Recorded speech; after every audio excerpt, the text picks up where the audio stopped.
The metallic click of a Glock 19 being chambered echoed through the Iron Vipers Motorcycle Club like thunder in a silent cathedral. Aisha Jackson, 42 years old, in blood-stained teal scrubs from her overnight emergency room shift, stood perfectly still among 18 bikers who had been laughing and drinking just seconds before. "I'm here for my son," she announced, her voice cutting through the deafening hip-hop music and clinking beer bottles like a blade through silk. The weapon in her hands remained steady as granite, her finger positioned professionally outside the trigger guard, not the desperate grip of an amateur. Club President Razor Hayes, 6'3" with salt and pepper dreads and a facial scar running from ear to chin, slowly rose from his leather chair at the end of the bar. Behind him, a collection of weapons mounted on the wall glinted under the harsh neon lights. Pool balls stopped clicking. Conversations died mid-sentence, every pair of eyes in the smoky room fixed on the small woman who had just walked into their world uninvited. "Lady, I think you got the wrong address," Razor said, his voice carrying the casual authority of a man who had never been challenged in his own territory. "Hospital's about 10 mi out that way." The room exploded in harsh laughter. Bull Thompson, the club's enforcer at 250 lbs, with tattooed knuckles spelling pain, slammed his beer bottle onto the bar top hard enough to make the wood shudder. Maybe somebody should call an ambulance for this crazy lady. More laughter rippled through the crowd, but Aisha didn't flinch. Her deep brown eyes swept the room in what looked like casual observation, but was actually a tactical assessment. Corners, exits, weapons, potential threats performed with the automatic precision of someone trained for combat situations. Her breathing remained controlled despite the obvious exhaustion etched into her face. "Jamal Jackson, 19 years old, missing for 72 hours, she stated with military precision, each word delivered like a hammer blow, at last seen leaving this club with blood on his hands and terror in his eyes. The laughter faltered slightly. Several bikers exchanged glances, but Razor's expression remained unchanged. He gestured casually to his treasurer. Ghost Lewis, a wiry man with prison tattoos covering both arms. Ghost stepped forward, his phone already in hand. "Don't know any Jamal," Ghost declared, scrolling through what appeared to be social media. "No Jackson on our guest list. You sure you got the right place, sweetheart?" Aisha's grip on her weapon shifted almost imperceptibly. Not aggressive, but ready. The subtle movement caught the attention of Doc Harris, the club's medic, who sat in the corner nursing a whiskey. Something about her stance triggered a memory he couldn't quite place. Desert sand, the particular way someone held a weapon when they'd used it for more than target practice. "His motorcycle is in your parking lot," Aisha continued, her voice never rising above conversational level, but somehow carrying to every corner of the room. "Black Yamaha, license plate 4KP817, still warm when I checked it 20 minutes ago." Bull pushed off from the bar, his massive frame casting a shadow across Aisha's position. "Lady, I don't care if you found the Hope Diamond out there. This is private property, and you're trespassing with a weapon." "Time to leave." Instead of backing down, Aisha shifted her weight slightly, a movement so subtle most people missed it, but Doc Harris didn't. His weathered fingers tightened around his glass as recognition began to dawn. That wasn't fear in her posture. That was professional readiness. If watching a desperate mother confront 18 dangerous men over her missing son doesn't make your blood boil, you haven't been paying attention. Hit that like button right now to support parents who refuse to give up. Subscribe to the channel and smash that thanks button below. Your support helps me continue telling stories about the quiet heroes walking among us. Because sometimes the most dangerous person in the room is the one everyone underestimates. The tension in the room ratcheted up another notch as Aisha took a small step to her left, keeping her back toward the wall, a tactical position that allowed her to observe the entire room while limiting approaches. The movement was so smooth, so automatic, that it was clear she had done it thousands of times before. "Where's my son?" she repeated. And this time, there was something in her voice that made even Bull hesitate. Not desperation, not fear. Something harder. Something that suggested she'd asked that question before, in places where the wrong answer carried consequences.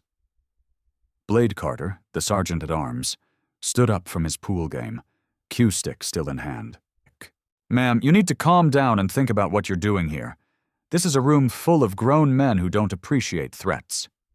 "I'm not threatening anyone," Aisha replied calmly. "I'm asking a question. Where is Jamal Jackson?" Razor chuckled, but the sound had lost some of its earlier confidence. "Listen, lady, Aisha," she corrected, maintaining perfect muzzle discipline as she spoke. "My name is Aisha Jackson. Jamal is my son, and somebody in this room knows exactly where he is." The club president studied her for a long moment, his calculating gaze taking in details he'd missed before.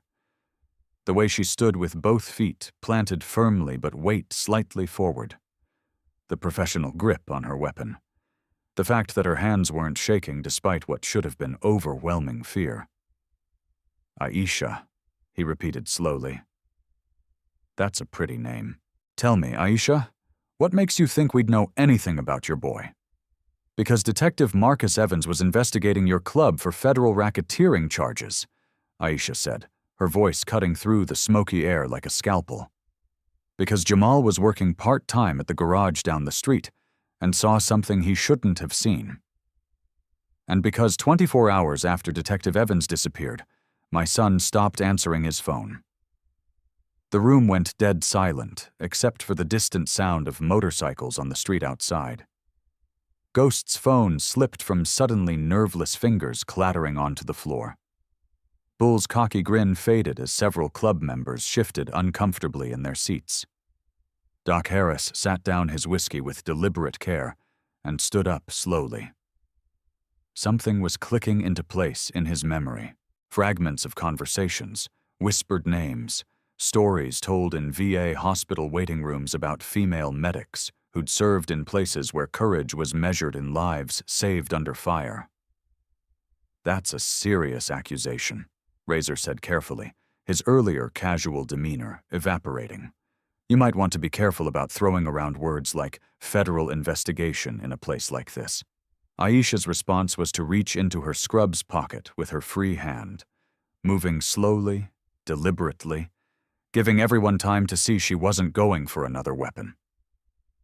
She pulled out a crumpled piece of paper and held it up. "Jamal's work schedule," she announced, "shows he was supposed to work a double shift yesterday. His supervisor says he never showed up, never called, never answered his phone. Jamal has never missed a day of work without calling, ever." She paused, letting that sink in, then continued. "His last text to me was at 11:15 p.m. Tuesday night. Just 3 words. Mom, need help. Need. Since then, nothing. Phone goes straight to voicemail. GPS tracker disabled. Bank account untouched." The paper fluttered slightly in the air conditioning, but Aisha's hands remained steady. Stone Jackson, the road captain who'd been trying to stay out of the conversation, cleared his throat nervously. "Ma'am, maybe there's been some kind of misunderstanding. Sometimes young men don't." Aisha cut him off, her voice sharp enough to cut glass. "Don't you dare suggest my son is off partying somewhere while I'm going crazy with worry. I know my boy, and I know when something is wrong." Bull took another step forward, his patience clearly exhausted.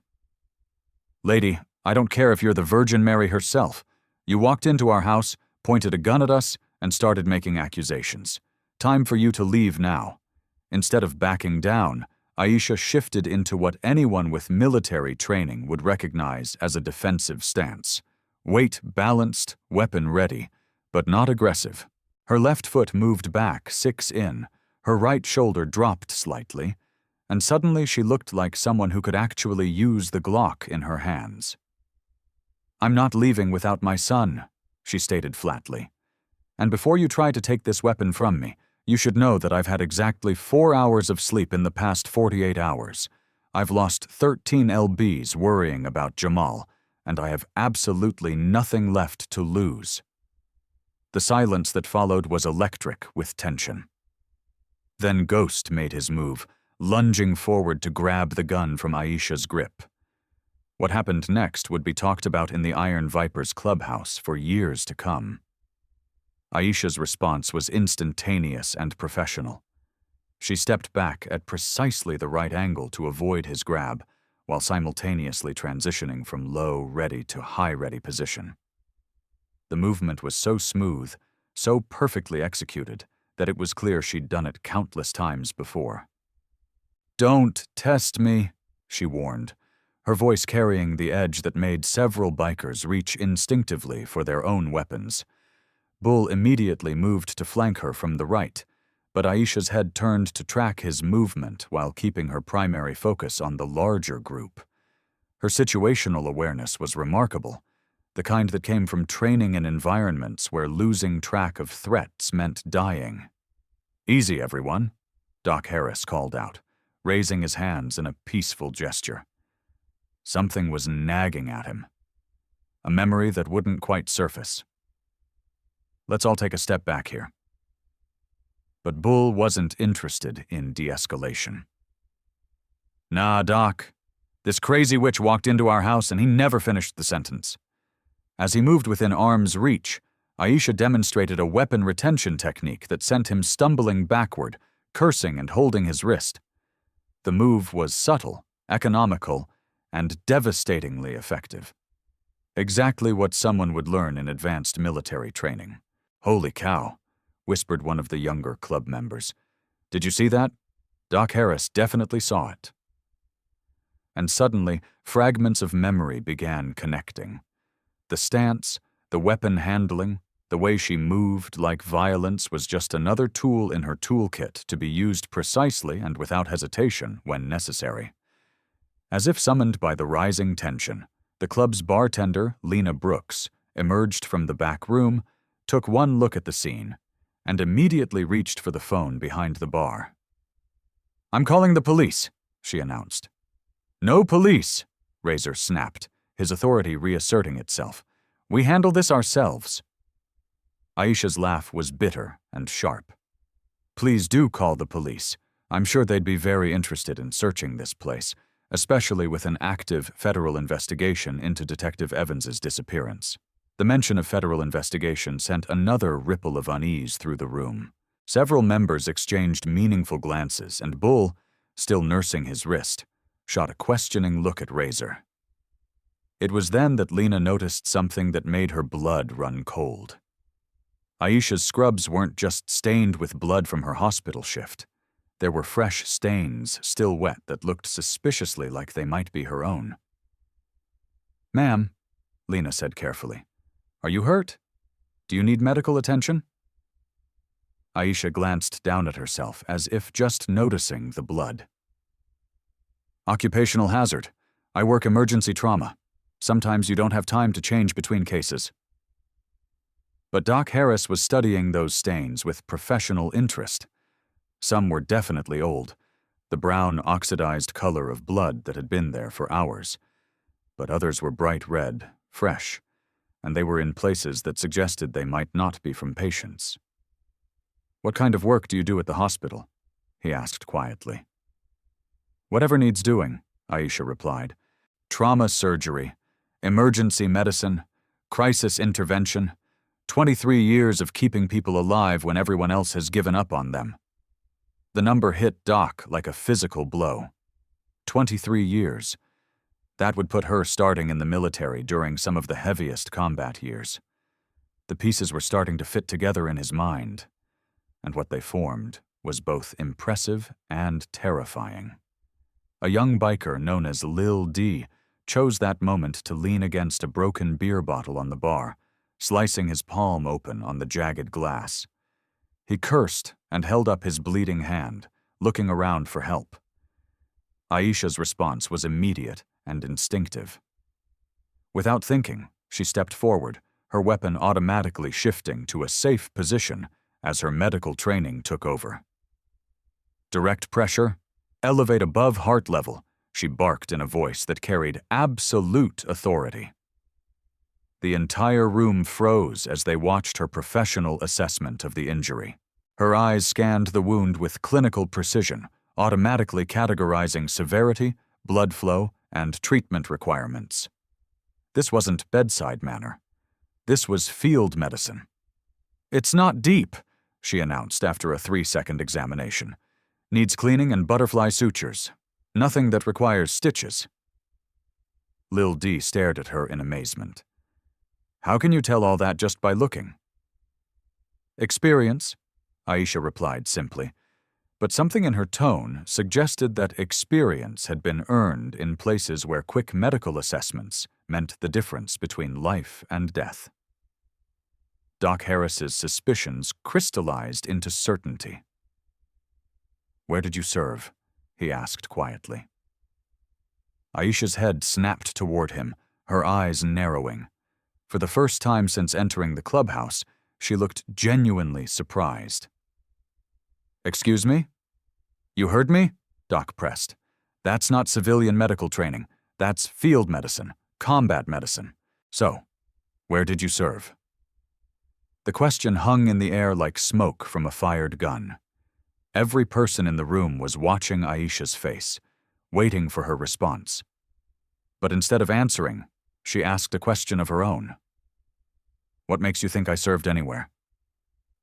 Bull recovered from his earlier encounter. "Laugh it harshly because Doc here is a Vietnam vet, and he knows the difference between book learning and the real thing.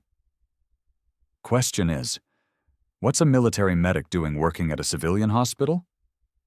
Aisha's smile was cold and humorless.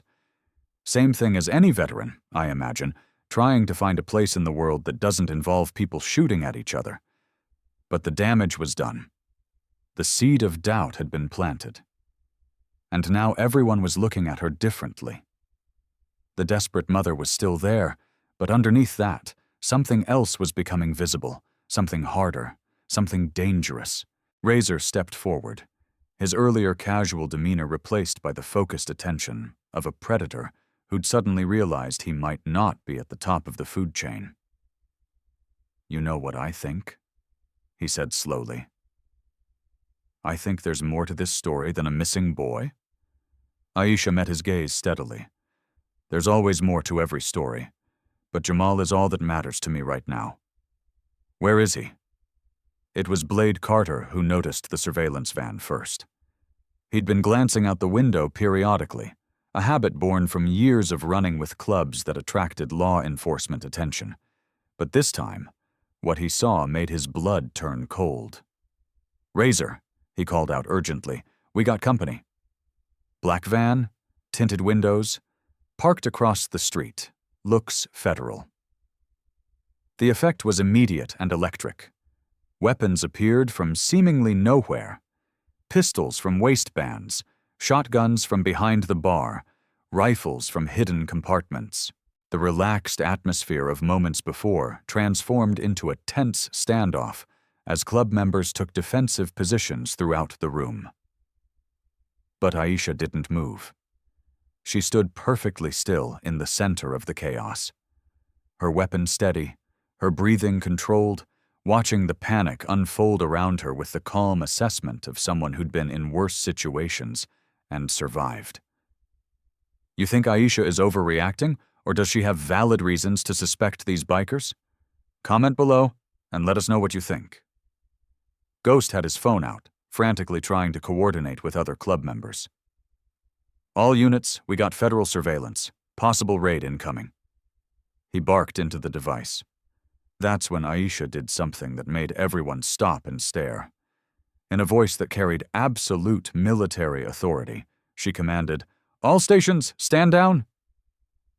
The words cut through the chaos like a knife. Not the desperate plea of a civilian and over her head, but the crisp command of someone accustomed to being obeyed without question. Ghost's hand froze halfway to his radio, his mouth hanging open in shock. "Who the hell do you think you are?" Bull demanded, but his voice lacked its earlier confidence. Instead of answering, Aisha reached into her scrubs pocket again, this time pulling out what looked like a military ID holder. She didn't open it, just held it where everyone could see it, letting the implications sink in. Doc Harris was studying her face intently now, memory and recognition warring in his expression. Something about her bearing, her voice, the way she'd taken command of the situation was triggering memories of stories he'd heard. Stories about female medics who'd served in the most dangerous combat zones, who'd saved lives under impossible conditions, who'd earned decorations that were classified too high for most people to ever know about them. "Ma'am," he said carefully, "I think we need to talk." Aisha's response was interrupted by the sound of car doors slamming outside. Through the grimy windows, they could see figures moving in tactical formation, approaching the building with the methodical precision of federal agents executing a warrant. "This is it," Ghost hissed, checking his weapon. "They're coming in hot." But Aisha surprised everyone again by walking calmly to the window and looking out at the approaching figures. What she saw there made her close her eyes for a moment, as if in relief. "Stand down," she called to the club members. "All of you, right now like hell," Bull snarled, raising his shotgun. "I'm not going to prison without a fight." Aisha turned from the window, and for the first time since entering the clubhouse, her professional mask slipped slightly. What showed through was exhaustion, relief, and something that might have been hope. "You're not going to prison at all," she said quietly. "Not today. But if you raise weapons against federal agents, that's going to change very quickly." Razor stepped closer to the window, peering out at the tactical team forming up outside. "How do you know what they're here for?" Aisha's smile was tired but genuine, because I called them. The admission hit the room like a thunderbolt. Weapons that had been pointing toward the windows suddenly swung toward Aisha, but she didn't flinch. If anything, she looked calmer than she had since walking through the door. "You did what?" Razor's voice was deadly quiet. "I called Agent Tanya Reed of the Federal Bureau of Investigation," Aisha replied matter-of-factly. "Told her I had information about Detective Evans's disappearance and requested federal protection for a witness." Bull's face was purple with rage. "You treacherous witch! You set us up!" "No," Aisha corrected firmly. "I gave you every opportunity to tell me where Jamal is. You chose to play games instead. So I called in professionals." As if on cue, the front door of the clubhouse opened, and Agent Tanya Reed stepped inside, followed by a tactical team in full gear. She was a small woman, barely 5'4", but she carried herself with the absolute authority of someone who could call down the full weight of the federal government with a single radio call. "Good evening, gentlemen," she said politely, her voice carrying easily through the tense silence. "I'm Agent Reed, FBI. We have a federal warrant for the arrest of Raymond Razor Hayes on charges of murder in the first degree." The words hit the room like a physical blow. Several club members took involuntary steps backward, while others gripped their weapons tighter. But it was Razor himself who seemed most shocked by the announcement. "Murder?" he repeated. "What murder?" Agent Reed smiled towardly. "Detective Marcus Evans, undercover federal agent. Found dead this morning in a drainage ditch 12 meters from here. Tortured and executed with a single shot to the head." Bull spun toward Aisha, his face twisted with fury. "You knew! You knew all along!" "I knew Detective Evans was investigating your club," Aisha confirmed. "I knew my son had been asking questions about strange men hanging around his workplace, and I knew that both of them disappeared within 24 hours of each other. The rest I left to the professionals." Agent Reed stepped further into the room, her tactical team spreading out to cover exits and potential threats. "Where's Jamal Jackson?" she asked, her tone making it clear that this wasn't a request. "Safe?" Aisha answered before anyone else could speak. "Isn't he?" The agent nodded. "Federal protection. He's been in a safe house since we picked him up 48 hours ago. He witnessed the murder and called 911. We've been trying to contact you, but your hospital said you were working back-to-back shifts." Aisha's knees nearly buckled with relief. The weapon in her hand suddenly felt impossibly heavy, and for the first time in 72 hours, she allowed herself to believe that her son was actually safe. "He's alive," she whispered more to herself than anyone else. "Very much alive," Agent Reed confirmed, and very worried about his mother, who disappeared from the hospital 3 hours ago after telling her supervisor she was going to handle this herself. Doc Harris was watching the exchange with growing understanding. The pieces were all fitting together now. The tactical knowledge, the weapon handling, the way she'd walked into a room full of dangerous men without showing fear. Aisha Jackson wasn't just a desperate mother. She was something else entirely. "Agent Reed," he called out respectfully. "Ma'am, if I may ask, how long have you been looking for Mrs. Jackson?"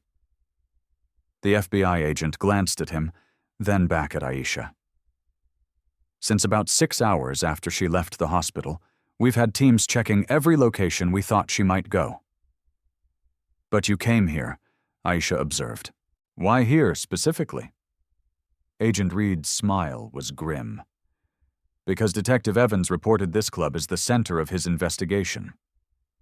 Because your son's last known location was the garage across the street, and because federal surveillance picked up your vehicle in this parking lot about 40 minutes ago." Ghost, who had been silent since the agents entered, suddenly spoke up. "Wait a minute. If the kid's been in federal protection this whole time, why didn't anybody tell her? Why let his mother go crazy thinking he was dead?"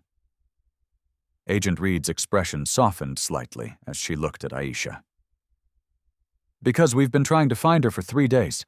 Mrs. Jackson has been working 18-hour shifts, sleeping in on call rooms, and apparently not checking her personal phone or answering her apartment door." Aisha pulled her phone from her pocket and stared at it in disbelief. The battery was dead, completely drained. She'd been so focused on finding Jamal that she hadn't even noticed. "My charger broke Tuesday night," she said numbly. "I've been using the hospital phones for everything. The irony was almost too much to bear."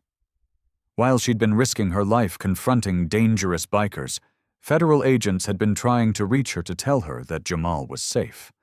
All because of a dead phone battery and her own desperate determination to find her son. Razor, meanwhile, was staring at Agent Reed with the expression of a man whose world had just collapsed around him. "You're saying Evans was federal? That punk who came around asking questions about our business?" Detective Marcus Evans, undercover federal agent assigned to investigate racketeering, money laundering, and suspected connections to interstate drug trafficking. Agent Reed confirmed. He'd been working this case for 8 months when you killed him. "I didn't kill anybody," Razor protested. But his voice lacked conviction. Agent Reed pulled out a tablet and showed him surveillance footage. "Federal agents photographed you meeting with Evans at the diner on Highway 7 Tuesday night. Witnessed you arguing, followed you both back here, lost visual when you went inside, but found his body the next morning." The footage was grainy, but clear enough. Even from across the room, everyone could see Razor and another man in heated conversation, followed by both of them getting into separate vehicles and driving toward the club. Bull's face had gone pale. "Razor, tell me you didn't." "Shut up, Bull," Razor snapped, but the fight was going out of him. The evidence was overwhelming and he knew it. Aisha watched the scene unfold with a mixture of relief and something approaching professional satisfaction. Justice was being served. Her son was safe. And the dangerous game she'd been playing was finally coming to an end. But then, Agent Reed said something that changed everything. Mrs. Jackson, we need to talk privately about your service record. The words dropped into the sudden silence like stones into still water. Every eye in the room turned toward Aisha, who had gone very still at the agents. My service record? Aisha repeated carefully. Yes, ma'am.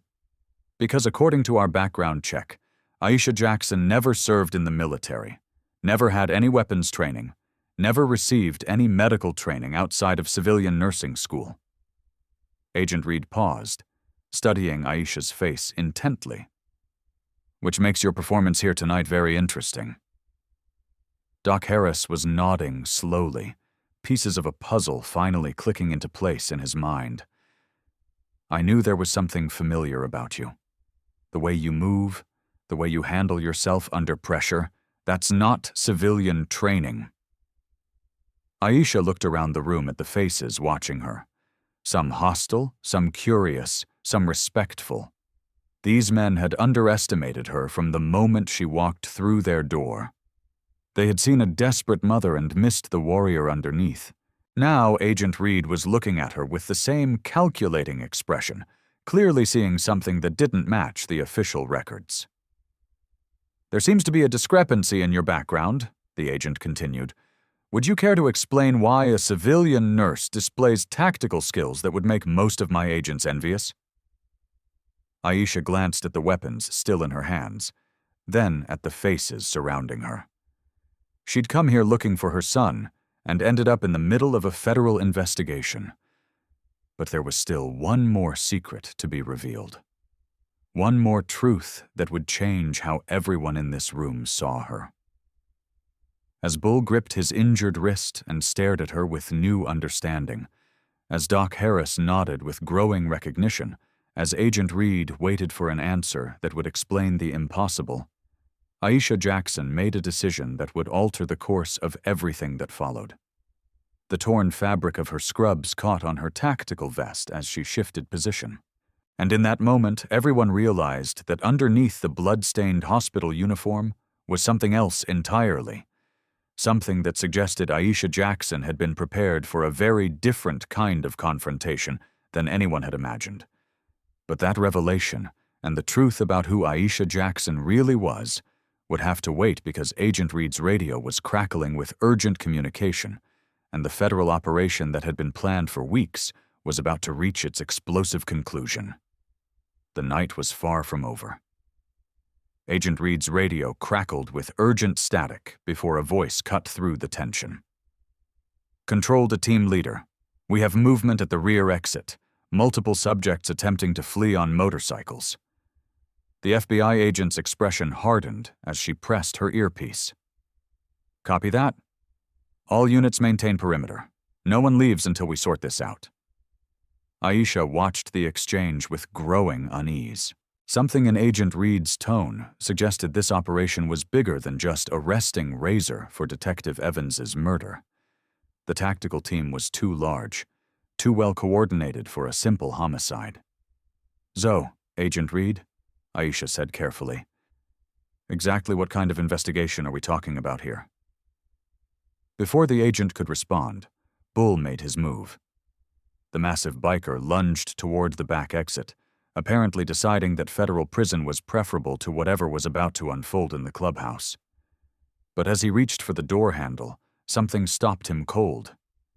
The distinctive metallic sound of multiple weapons being readied echoed from outside.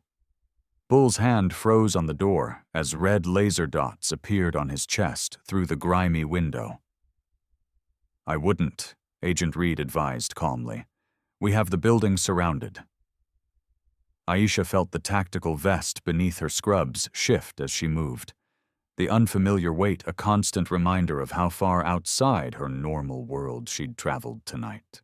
The hospital seemed like a lifetime ago, though it had been less than 4 hours since she'd walked out of the emergency room and into this nightmare. Doc Harris was still studying her with that look of growing recognition. Ma'am, I served 3 tours in Vietnam. Saw a lot of combat medics come and go. You've got the bearing. The bearing? Aisha repeated.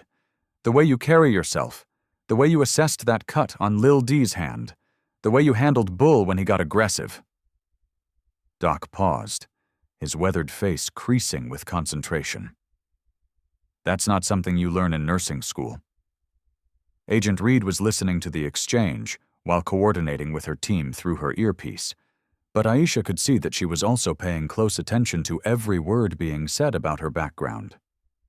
Ghost, meanwhile, had gone very quiet. Too quiet. Aisha's trained eye caught I am slowly reaching for something behind the bar, his movements careful and deliberate. Without thinking, she shifted her position to get a better angle on his location. "Ghost," she called out sharply. "Hands where I can see them." The authority in her voice was unmistakable. Not a request, not a plea, an order given by someone accustomed to being obeyed without question. Ghost's hand froze, and he slowly raised both hands above the bar. Agent Reed raised an eyebrow. "Impressive situational awareness, Mrs. Jackson. 23 years of emergency medicine teaches you to watch for trouble," Aisha replied, but her voice lacked conviction. The excuse was wearing thin, and everyone in the room could sense it. Razor, who had been silent since the murder charges were read, suddenly spoke up. "You know what I think? I think our friend Aisha here isn't exactly who she claims to be. Meaning," Agent Reed prompted, "meaning, civilian nurses don't move like special forces operators. They don't handle weapons like they were born with them in their hands, and they sure don't walk into rooms full of armed bikers and take control like they own the place." Aisha felt the weight of every stare in the room. The moment of truth was approaching, whether she wanted it or not. But before she could respond, her torn scrubs caught on her tactical vest again, this time pulling the fabric away from her shoulder. What happened next would be burned into the memory of everyone present for the rest of their lives. The fabric tore completely, revealing not just the tactical vest, but what lay beneath it. Tattooed across Aisha's left shoulder in stark black ink was an image that made Doc Harris's whiskey glass slip from his fingers and crashed to the floor. An eagle, wings spread wide, talons gripping a sniper rifle. But it was the details that made hardened bikers take involuntary steps backward. The eagle's eyes were hollow, dead, speaking of loss and sacrifice beyond imagination. Each feather was rendered with precision that matched Aisha's shooting stance. And if you looked closely, each major feather contained a small initial worked into the design. Below the eagle, in crisp military lettering, were the words 160th Special Operations Aviation Regiment. And beneath that, smaller but still visible, "Death waits in the dark." The silence that followed was absolute. Even Agent Reed's radio traffic seemed to fade into background noise as every person in the room processed what they were seeing. Aisha reached slowly into her scrubs pocket and pulled out a military service card. It hit the floor with a metallic click that seemed to echo forever in the sudden stillness. Doc Harris was the first to recover. With movements stiff from age and respect, he stood at attention and rendered a perfect military salute. "Special Operations Aviation Regiment," he said, his voice thick with emotion. "Ma'am, Aisha's encrypted smartphone features military-grade titanium, reinforced screen capable of maintaining secure satellite communications, even in combat environments where standard civilian devices would fail completely under extreme conditions. Keep watching. One small detail is about to change everything in this room." The reaction was immediate and visceral. Bull, who had been ready to fight federal agents, slowly backed away from Aisha, as if she'd suddenly become radioactive. Ghost's hands remained frozen above his head, but now his face had gone pale as death. Even Blade Carter, who had been gripping his pool cue like a weapon, carefully set it aside. Agent Reed bent down and picked up the military service card, studying it with professional interest. Specialist Aisha Jackson, Flight Medic, 160th Special Operations Aviation Regiment. She looked up at Aisha with new understanding. The Night Stalkers. Former Night Stalker? Aisha corrected quietly. I've been out for 5 years. But Doc Harris was shaking his head in amazement. Ma'am, there's no such thing as a former Night Stalker. Once you've served with the 160th, you carry that with you forever. Agent Reed was still studying the service card, cross-referencing it with something on her tablet. According to this, you served 6 tours in Afghanistan and 3 in Iraq. Purple Heart, Bronze Star with V device, Air Medal with combat device. She paused, looking up at Aisha with something approaching awe. Combat medical badge. What's a combat medical badge? Lil D asked nervously. Doc Harris answered before Aisha could. It means she saved lives under enemy fire. It means she flew into combat zones where people were dying and brought them out alive. It means she's seen more action than everyone in this room combined. Aisha felt the familiar weight of those memories settling on her shoulders. 9 years of flying into places where death waited behind every corner. 9 years of patching up wounded soldiers while bullets flew overhead and rockets exploded around the landing zones. 9 years of bringing warriors home. The 160th doesn't take just anybody, Agent Reed observed. How does someone go from Special Operations flight medic to civilian emergency room nurse? Aisha's laugh was bitter. Same way anyone transitions out of the military. One day you're saving lives in Kandahar, the next day you're filling out insurance paperwork in Atlanta. But Bull wasn't buying it. Nah, there's more to it than that. Special ops don't just walk away. Something happened. Aisha's hands were shaking now, but not from fear, from rage. You want to know what happened? I'll tell you what happened. My last mission, we were extracting a wounded Navy SEAL team from a compound in Helmand Province. Taliban had them pinned down, casualties mounting, time running out. She paused, the memories flooding back whether she wanted them or not. We went in under heavy fire, landed in a hot zone with rockets and machine gun fire coming from 3 directions, loaded 6 wounded warriors, and started to lift off. Agent Reed was listening intently, but she was also coordinating with her team through hand signals. The federal operation was continuing around them, but everyone was focused on Aisha's story. What happened? Doc Harris asked quietly. RPG hit us at 50 feet, Aisha continued, her voice steady despite the tremor in her hands. Pilot died instantly. Co-pilot broke his back. I had 6 wounded SEALs, 2 dead air crew, and a helicopter that was going down hard. Bull had moved closer, drawn by the story despite himself. What did you do? What I was trained to do kept everyone alive until rescue arrived. 3 hours in hostile territory with no air support, no backup, and Taliban fighters trying to overrun our position. Aisha's voice was matter-of-fact, but her eyes held depths of pain that spoke volumes. Lost 2 of the SEALs, saved 4, got a medal for it. But that's not why you left, Agent Reed observed. Aisha shook her head. No, I left because of what happened after.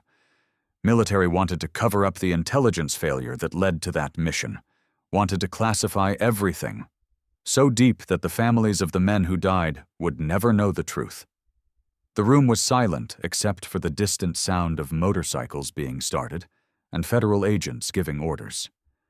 But inside the clubhouse, 20 people were absorbed in a story that was reshaping everything they thought they knew about the small woman in blood-stained scrubs.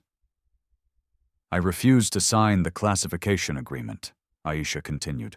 Told them the families deserved to know how their sons died. Military gave me a choice, sign the papers or face court-martial for insubordination. So you signed, Bull said. So I walked away, Aisha corrected. Took an honorable discharge and started over. Found a place where I could still save lives without having to lie about the cost. Agent Reed's radio crackled again, this time with news that changed the entire dynamic of the situation. Team leader, this is Control. We have confirmation that Detective Evans is alive. Repeat, Detective Evans is alive and in federal custody. The words hit the room like a physical blow. Razor, who had been resigned to murder charges, suddenly straightened up. "What? But you said—" "We said Detective Evans was found dead," Agent Reed corrected. "We didn't say it was actually Detective Evans." Aisha was staring at the FBI agent with growing understanding. This whole thing was a setup, not a setup. Agent Reed clarified an operation. Detective Evans went underground when his cover was blown. We needed to flush out the people responsible for compromising a federal investigation. Bull's face was cycling through confusion, anger, and something that might have been relief. "You mean nobody's dead?" "Oh, someone's definitely dead," Agent Reed replied grimly. "But it wasn't Detective Evans. The body we found was Carlos Rivera, a known associate of cartel operations who had been feeding information to your club about federal investigations. The implications hit Razor like a freight train. Rivera is dead, tortured, and executed by persons unknown," Agent Reed confirmed. "We suspect he was killed by the same cartel Cortex who had been paying him for information. Turns out betraying federal investigations is a dangerous business." Ghost finally found his voice. "So, what does that mean for us?" Agent Reed smiled, but it wasn't a pleasant expression. "It means we've been watching your club for 8 months, recording conversations, tracking financial transactions, documenting every connection to interstate drug trafficking and money laundering." She gestured to her tactical team. "It means tonight wasn't about arresting one person for murder. Tonight was about rolling up an entire criminal organization." Aisha watched the federal operation unfold around her with professional appreciation. It was well coordinated, methodical, and overwhelming in its scope. Club members were being separated and questioned, evidence was being collected, and the entire structure of the Iron Vipers Motorcycle Club was being dismantled piece by piece. But her attention was drawn to Doc Harris, who was standing apart from the chaos, studying her with an expression of deep respect and growing understanding. "Ma'am," he said quietly, "I need to ask you something." Aisha nodded for him to continue. "When you walked in here tonight, you knew this was federal. You knew Jamal was safe. You knew exactly what you were doing." Doc paused, his weathered face creasing with admiration. "This wasn't a desperate mother looking for her son. This was an operation." Aisha met his gaze steadily. "Jamal is my son. Everything I said about that was true, but you're right about the rest." Agent Reed was listening now, her attention divided between coordinating the raid and understanding Aisha's role in the evening's events. "I've been working with federal investigators for 6 months," Aisha admitted, "providing medical expertise about trauma patterns, helping identify victims of violence, consulting on cases involving veterans." "But tonight was different," Agent Reed observed. "Tonight was personal," Aisha confirmed. "When Jamal called and said he was in trouble, when he mentioned seeing something at the garage, I knew he'd stumbled into the middle of a federal investigation. So, I called Agent Reed and volunteered to help." Bull was staring at her in disbelief. "You mean this whole thing was planned? The gun, the threats, all of it?" "The gun was real," Aisha said firmly. "The threats were real. If any of you had actually hurt Jamal, if you'd refused to cooperate with federal agents, I would have used whatever force was necessary to protect my son." Doc Harris was nodding slowly. "But you knew he was safe." "I knew he was probably safe," Aisha corrected. "But I needed to be sure, and I needed to draw out anyone who might have been involved in compromising Detective Evans's investigation." Agent Reed's radio crackled with another update. "Team leader, we have confirmation of 12 arrests, multiple charges, including racketeering, money laundering, and conspiracy to distribute controlled substances. But as the federal agents processed club members and secured evidence, Aisha noticed something that made her tactical instincts flare. Stone Jackson, the road captain who had been trying to play peacemaker all evening, was slowly edging toward a side door that didn't appear to be covered by the tactical team. Without thinking, Aisha moved to intercept him. "Stone, I wouldn't. The road captain froze, his hand inches from the door handle. "Ma'am, I just need some air. This is all a bit overwhelming." "The door is wired," Aisha lied smoothly. "Federal agents don't leave exits unmonitored during operations like this." Stone's face went pale, but he stepped away from the door. What he didn't know was that Aisha had spotted the outline of a concealed weapon beneath his leather jacket, and his movements toward the exit had all the hallmarks of someone planning to destroy evidence or warn Confederates. Agent Reed had noticed the interaction and was moving closer. "Mr. Jackson, is there something you'd like to tell us?" "Nothing to tell," Stone replied, but his voice lacked conviction. Aisha studied his face with the clinical assessment she'd learned from years of triage medicine. Reading people's true condition when they were trying to hide pain, fear, or deception was a skill that transferred well from combat zones to civilian emergencies. "Stone," she said quietly, "you've got about 30 seconds to decide whether you want to be part of the solution or part of the problem." "What do you mean?" Aisha gestured toward the chaos around them. "This operation has been planned for months. Every conversation has been recorded. Every financial transaction has been tracked. The only question now is whether you want to cooperate with federal investigators or go down with the ship. Agent Reed was watching the exchange with professional interest. Mrs. Jackson makes a good point, Mr. Jackson. We have enough evidence to prosecute everyone in this room, but cooperation can make a significant difference in sentencing." Stone looked around the clubhouse at his fellow club members being processed by federal agents. Some were maintaining their silence, others were already talking to investigators, and a few looked like they were on the verge of panic. "What kind of cooperation?" he asked carefully. "The kind that helps us understand how cartel money was being laundered through motorcycle club operations," Agent Reed replied. "The kind that identifies other clubs that might be involved in similar activities." Aisha could see the internal struggle playing out on Stone's face. Loyalty to his club versus self-preservation. Fear of retaliation versus fear of federal prison. It was a decision that would define the rest of his life. "I need to think about it," he said finally. "You have exactly as long as it takes for us to finish processing evidence," Agent Reed warned. "After that, cooperation becomes much less valuable." As if summoned by the mention of evidence, one of the tactical team members approached Agent Reed with a tablet showing security footage.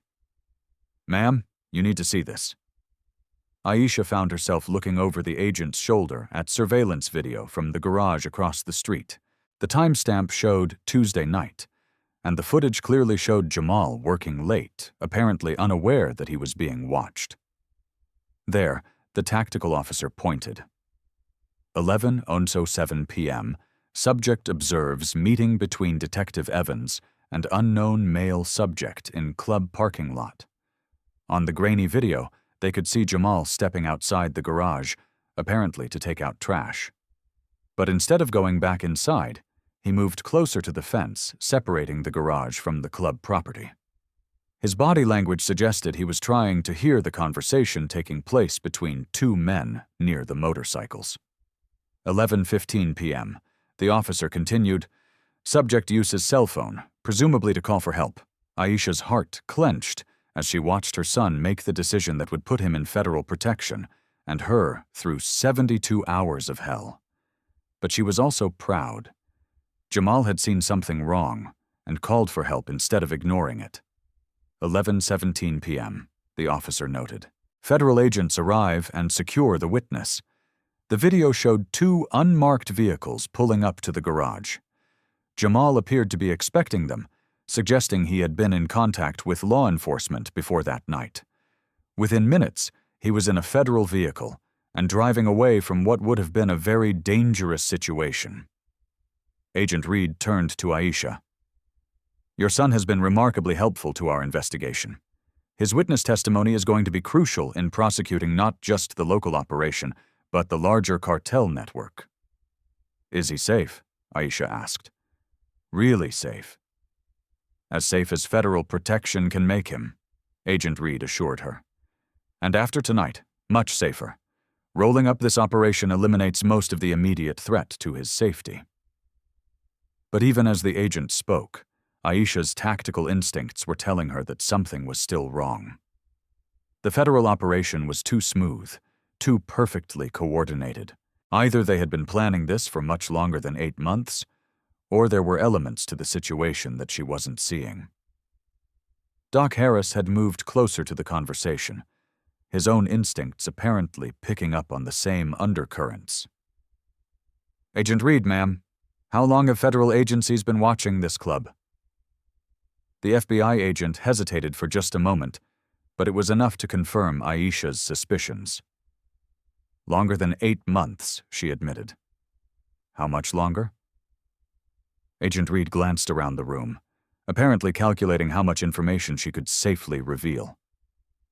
"The Iron Vipers Motorcycle Club has been under federal surveillance for 3 years. Detective Evans was just the most recent undercover operation."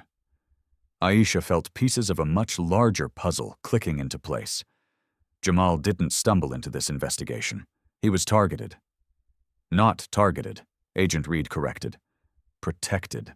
We've been aware that the garage across the street was being used to launder money through fake repair invoices. We've also been aware that the cartel was looking for ways to pressure local businesses into cooperation. The implications were staggering. You knew Jamal was at risk. We knew everyone in the area was at risk," Agent Reed replied. "That's why we had protection protocols in place. That's why when Jamal called 911 Tuesday night, federal agents were able to respond within minutes." Bull, who had been listening to the exchange, suddenly exploded. "You people have been playing games with our lives for 3 years, setting us up, manipulating situations, using civilians as bait." Agent Reed's expression hardened. "We've been investigating a criminal organization that has been responsible for millions of dollars in drug trafficking, dozens of violent crimes, and corruption of local law enforcement. If civilians got caught in the crossfire, it's because they chose to associate with criminals. But Aisha was thinking about something else entirely. Agent Reed, when I called you tonight and said I was going to the club, what did you think was going to happen?" The FBI agent's silence was answer enough. "You expected me to get hurt," Aisha said flatly. "You expected this to go bad. We expected you to provide a distraction while we moved into position," Agent Reed admitted. "We did not expect you to walk in armed and take control of the situation." Doc Harris was staring at Agent Reed with growing anger. "Ma'am, with all due respect, you used a decorated combat veteran as bait without telling her the full scope of the operation." Mrs. Jackson volunteered to help. Agent Reed defended. She was fully briefed on the risks, but not on the federal surveillance, the 3-year investigation, or the fact that her son was being used as a witness in a major cartel prosecution. Aisha shot back.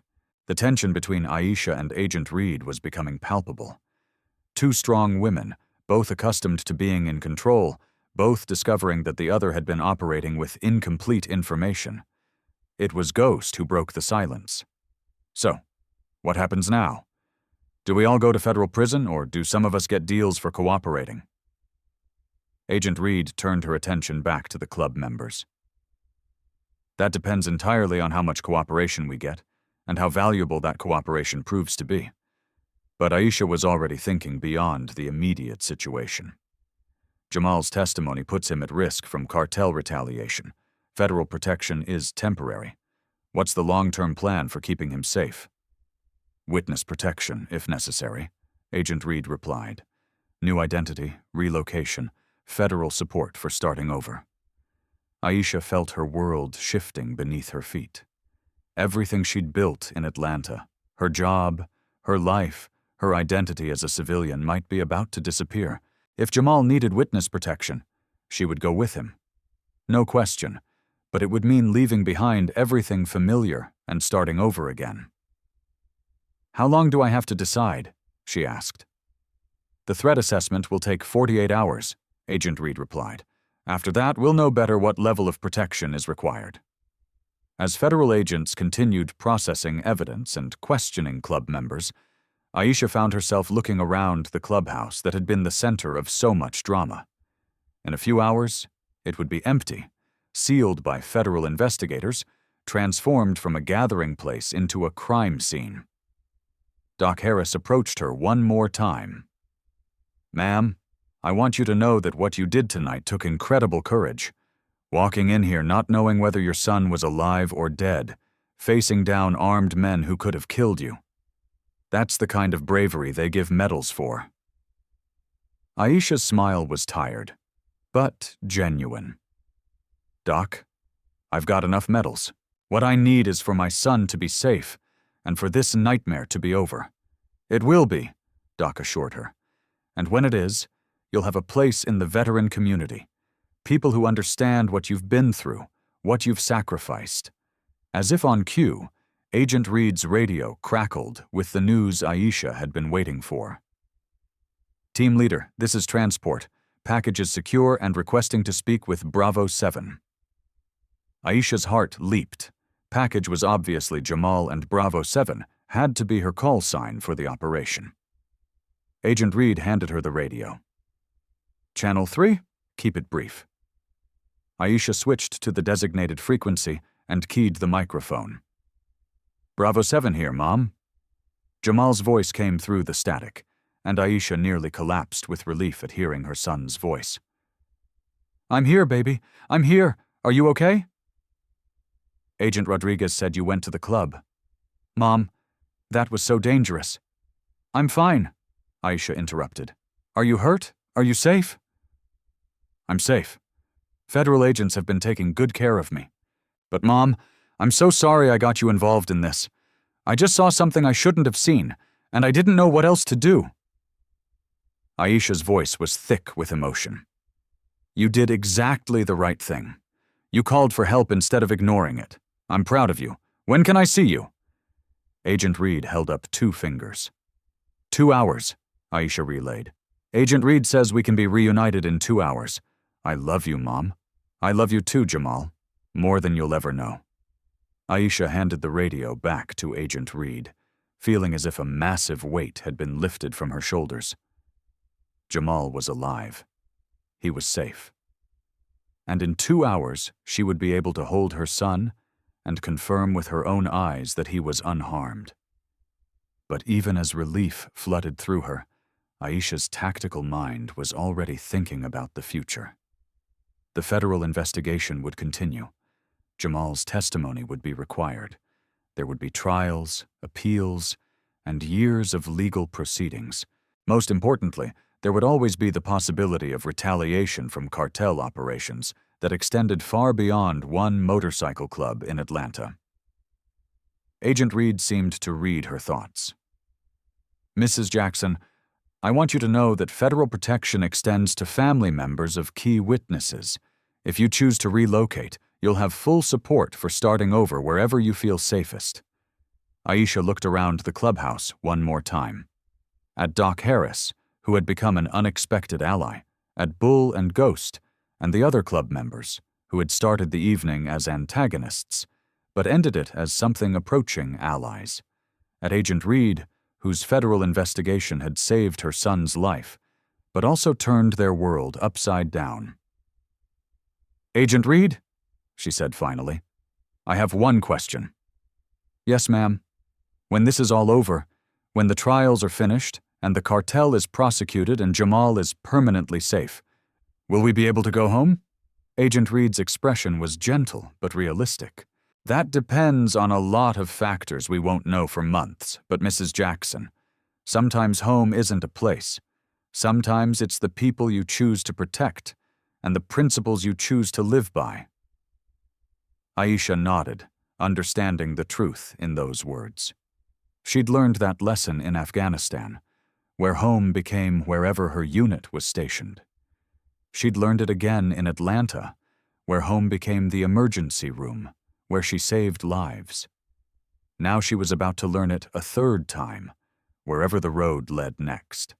As federal agents finished their work and began preparing to transport prisoners and evidence, Aisha gathered her few personal belongings, The torn scrubs, the empty holster, the military service card that had changed everything. Doc Harris stopped her at the door. "Ma'am, before you go, I want you to have something." He pressed a challenge coin into her hand. It was worn and scratched, but the design was still visible, an eagle clutching a wrench with Iron Viper's MC inscribed around the edge. "Doc, I can't." "You can, and you will," he interrupted. "Tonight, you walked into our house and showed us what real courage looks like. You reminded us that service doesn't end when you take off the uniform. You deserve to be remembered here." Aisha closed her fingers around the coin, feeling its weight and the history it represented. "Thank you." "Thank you," Doc replied, "for showing an old veteran that heroes come in many forms." As Aisha walked toward the exit, Agent Reed fell in to step beside her. "Mrs. Jackson, there's one more thing you should know. What's that?" "The federal investigation didn't just focus on this club. We've been looking at veteran services, making sure that former military personnel have access to proper support and resources." Agent Reed paused. "Your medical expertise, your tactical experience, your ability to work under pressure, those skills are valuable to federal agencies." Aisha looked at her sharply. "Are you offering me a job?" "I'm saying that when you decide what comes next, you'll have options. Consulting work, contract positions, opportunities to serve your country in new ways." They reached the door of the clubhouse, and Aisha paused to look back one more time. The place where she'd thought she might die tonight was now just an empty room with overturned chairs and the lingering smell of cigarettes and fear. "Agent Reed," she said finally, "ask me again in 48 hours after I've held my son and know for sure he's safe. After I've had time to process everything that's happened tonight." "Fair enough," Agent Reed replied. "But Mrs. Jackson, tonight you proved that warriors don't stop being warriors just because the battlefield changes. Sometimes the most important fights happen in places you never expected." Aisha stepped out into the cool night air, breathing deeply for the first time in hours. Behind her, the Iron Viper's motorcycle club was being transformed into a federal crime scene. Ahead of her, an uncertain future filled with legal proceedings, protection protocols, and decisions that would reshape her life and Jamal's. But for the first time in 72 hours, she felt something approaching peace. Her son was safe. Justice was being served, and she had rediscovered something about herself that 5 years of civilian life had nearly buried. She was still a warrior. The battles were different now, fought with medical knowledge instead of weapons, with determination instead of explosives. But the core mission remained the same. Protect the innocent, serve the greater good, and never leave anyone behind. Aisha's encrypted phone buzzed with an incoming message. She glanced at the screen and saw a text from an unknown number. "Mrs. Jackson, we have another family situation. Federal protection needed. Children at risk. Can you assist? Agent Reed." Aisha looked up at the stars barely visible through the city's light pollution. Thinking about choices and consequences, about duty and family, about the different ways a person could serve their country and their community. She typed back, "Send coordinates en route." As she walked toward her car, Aisha felt the challenge coin Doc Harris had given her, pressing against her palm. Behind her, the sound of motorcycles starting up echoed through the night as federal agents coordinated the complex logistics of a major investigation. Ahead of her, Jamal was waiting in a safe house, probably worried and confused, but alive and unharmed. And somewhere beyond that, other families in crisis were waiting for someone with the skills and courage to help them navigate dangers they never should have faced. Aisha Jackson, emergency room nurse, former flight medic, decorated combat veteran, and mother, climbed into her car and started the engine. The night was far from over, but for the first time in 3 days, she was driving toward solutions instead of problems. Her phone rang as she pulled out of the parking lot. Agent Reed's voice came through the speaker. Professional, but tinged with something that might have been respect. Mrs. Jackson, I just wanted you to know what you did tonight. The way you handled yourself under pressure. The courage you showed walking into an unknown situation to protect your son. That's exactly the kind of person federal agencies need. Aisha smiled, feeling something she hadn't experienced in years. Not just relief or satisfaction, but purpose. The sense that she was exactly where she needed to be, doing exactly what she was meant to do. Agent Reed, she replied, some battles you fight with scalpels, others with courage, but you never stop fighting for the people who matter. As Aisha drove through the empty streets toward a reunion with her son and an uncertain but hopeful future, the Iron Vipers Motorcycle Club faded into her rearview mirror. But the lessons of the night about courage, about justice, about the different ways a warrior could serve would stay with her forever. The phone buzzed again with another message. Additional federal contracts available. Veteran Family Protection Services. Interested parties report to FBI Field Office Monday, 0800 hours. Aisha Jackson had spent 9 years serving her country in combat zones around the world. She'd spent 5 years serving her community in civilian emergency medicine. Now she was about to begin serving in a new way, protecting families caught in the crossfire of federal investigations and criminal conspiracies. Some people never found their true calling. Others discovered it multiple times, each iteration building on the last, each challenge revealing new depths of strength and purpose.